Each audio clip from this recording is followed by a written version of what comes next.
Pero according to him, dari lang sa daw siya, mintras si Bangag pang presidente. Right din yan ng tao kung ayaw niya na yung presidente niya. Kinsabay ganahag Bangag ng presidente. Eh.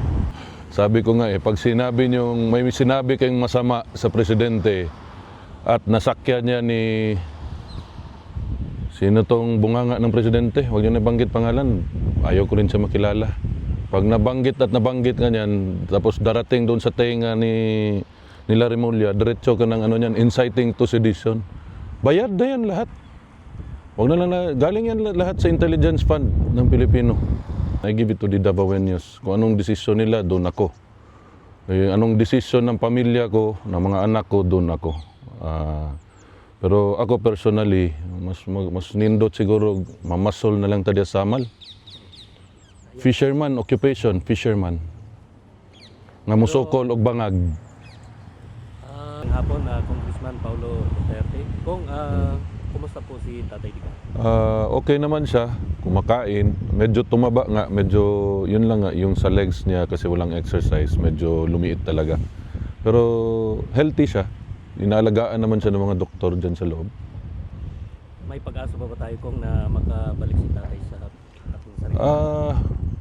Muna itong ginaampo sa Ginoo na hinaot na makabalik pa siya sa Pilipinas. Pero according to him, dari lang sa daw siya mintras si Bangag pang presidente.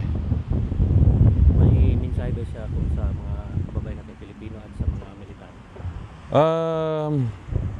Ang message niya mula pa nung nandyan na siya na sundin ang konstitusyon ng Pilipinas. Sa mga kababayan naman natin at military, yun sabi niya na kung sa tingin nyo na nasa delikado na ang Pilipino, protect the Filipino and the Philippines. At maiba po tayo sa issue ngayon sa Pilipinas, mayroon pong isa sa mga AFP na si Colonel Mungaw, nag-withdraw ng suporta sa Commander-in-Chief. At po siya ngayon. Yan, hindi ko yan alam anong proseso na sa AFP niyan. Pero if he is withdrawing his support personally sa presidente ng Pilipinas, it is his right, di ba? Pero when it comes to sa trabaho niya as a military man, hindi ko alam kung anong hakbang ng AFP niyan. Pero lahat naman siguro ng tao, gaya nito lang.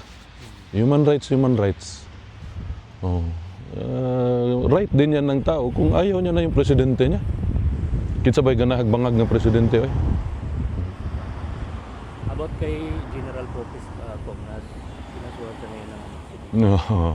Sabi ko nga pag sinabi niyong, may sinabi kayong masama sa presidente at nasakyan niya ni sino tong bunganga ng presidente, huwag niyo nabanggit pangalan, ayaw ko rin siya makilala. Pag nabanggit at nabanggit nga niyan, tapos darating doon sa tenga nila Remulla, diretso ka ng inciting to sedition. Bayad na yan lahat. Huwag na lang galing yan lahat sa intelligence fund ng Pilipino. Magganyan ba yan yung dela ng Pangulo kung hindi yan siya malaki allowance niyan? Alaman natin yan. Galing din kami dyan, madam. Kung sa international, kung sa issue ngayon sa Amerika at sa Venezuela, si Maduro ay nasa US na ngayon at ang sabi ng mga kababayan nating Pilipino na sana ang susunod ay definitely hindi gagawin ng US yan because Bangag is a puppet of the CIA.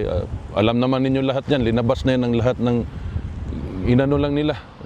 Kinokontrol lang nila yung Facebook kasi yung Facebook is also under the eye of the Central Intelligence Agency of the US.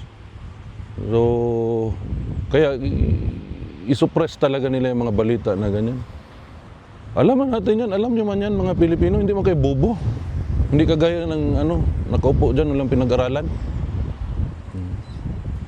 Kung alam namin na matagal na po kayo sa politika mula bata pa hanggang ngayon at kayo po ay hindi lang pang Davao City, kundi alam namin na kayo po ay pang buong Pilipinas at ngayon pinagkatiwalaan po